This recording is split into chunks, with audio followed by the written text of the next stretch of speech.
Alright, so this is the setup video for the Nauticam housing with the Sony A7III. So I purchased this through Mosaic underwater cameras, and I'm filming the whole setup process just to show you guys how the whole thing works in case you're considering buying one. So you can see.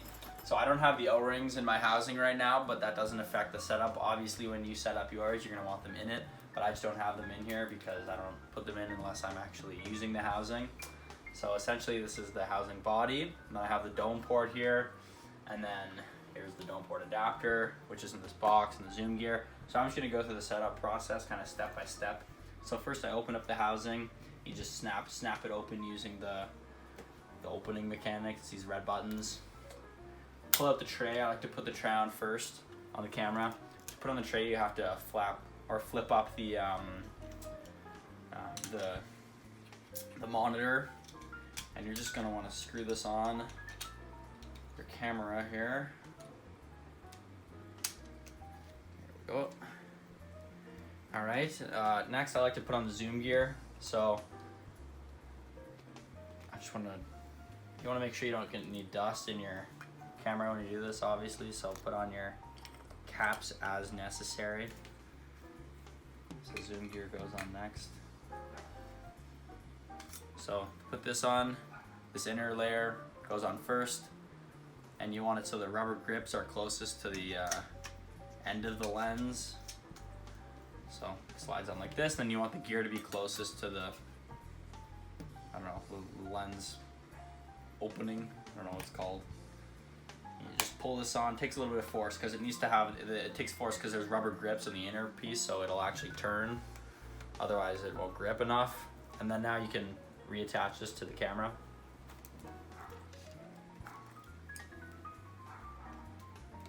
That's an easy part to forget, to put on the zoom gear. That's something that you don't want to miss. Obviously take off your lens cap as well. I'd take it off now just so it's done, because it's a real pain to take it off once it's all in the housing, and if you're using a vacuum system and whatnot, you don't want to have to take it off once you've already sealed the whole thing. So I'm gonna close this back up, and I'm gonna set up the dome port and the dome port adapter. So I have a 180 millimeter dome port, and here's the adapter. So the larger part attaches to the dome port. So as I mentioned, there's no O-rings in here. I just don't have them in because I'm not traveling. So obviously make sure that's a really important thing. Make sure that those are in. So the O-ring would lie right here for the dome port. So I just flick this switch right here. This is the lock. This is the unlock position when this metal rod is down like that, and it flicks to the side to lock it fully flat. So you unlock it before you slide it into your dome port. So you look on your dome port for the little white dot, which is right here.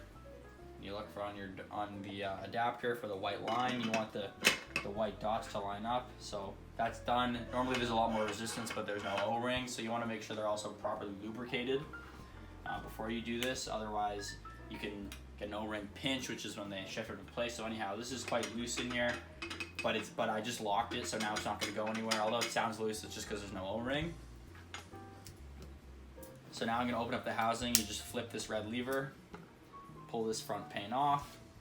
So there's different orders you can do this in. This is my preferred order, and this is going to drop right in. When you have an O-ring in here, you're going to want to make sure that you're going to have to kind of press it down. So I like to just press down with the sides. Obviously I don't have the O-rings in, as mentioned, so you don't need to worry about that. And this is snapped in place. It feels loose right now because there's no O-rings, but obviously when they're in there, it's fine.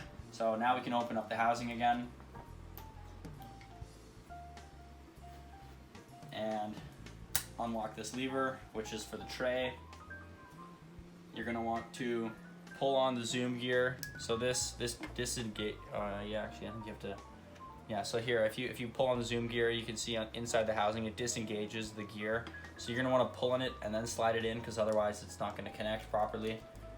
So this is just gonna you slide in with the tray first. Make sure the tray is all lined up and all good to go.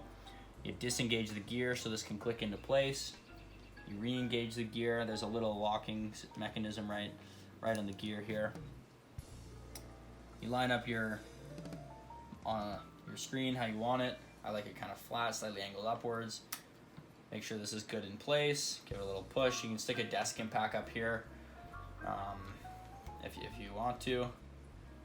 Lock this in. Obviously check your O-rings, which would lie right here if they were in here. Check them for any hairs or anything like that. And then you just want to close the housing. So pretty standard. Just set this down on here. Oh, also before I do this, if you are using a vacuum system, you can flip this to on, and that's going to turn on this light to blue.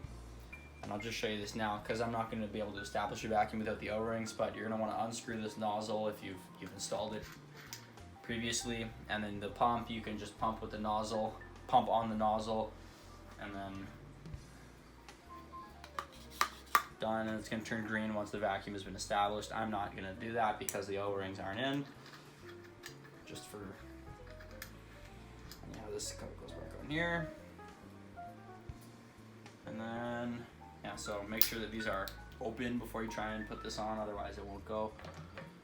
They're on both sides. This is just going to click into place type of thing. See, it doesn't seem to want to go right now. So let's see if any of this stuff is, yeah, so the screen was too far forwards. There we go, it's in. That's done.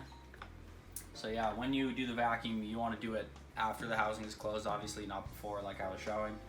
So now the housing is set up, it's all good to go. And now you can see the camera turns on in here, the lens or the dome port sheath is on. I don't like to remove that unless I'm underwater, so it's going to stay on, but you have full functionality of the camera. Everything is in here, and you can obviously set any of your custom buttons to whatever you want. So I use back button focusing with the AF on button, which is right here. So I actually have all my custom buttons set for use within the housing, not when the camera is not within the housing, but obviously you can switch it. And then any fiber optics that you're connecting strobes to would screw in right here. And then you have your ball joint adapters here on both sides, and then you could get a tripod plate which would attach to arms. And yeah, that's pretty much the whole setup. It works great, and then the zoom gear is here, so it's clicked into place, and you can zoom in and out. And yeah, I'm really happy with the whole system, the way that it works. It seems very sturdy when the whole thing is running. I never feel concerned underwater. I like to bring the sheath with me underwater, so I'll just tuck it in my BCD on a dive, and then before I hop out on the boat and pass the camera to the dive master, if that's what I have to do, I'll just put this on as I'm surfacing, just that way, and I don't have to worry about it getting dinged by something, or at least getting scraped. Yeah, and this was purchased, as I mentioned, through Mosaic Underwater Cameras. Customer service was great. They answered all my questions. Really happy with how the whole process went. Yeah, thanks guys.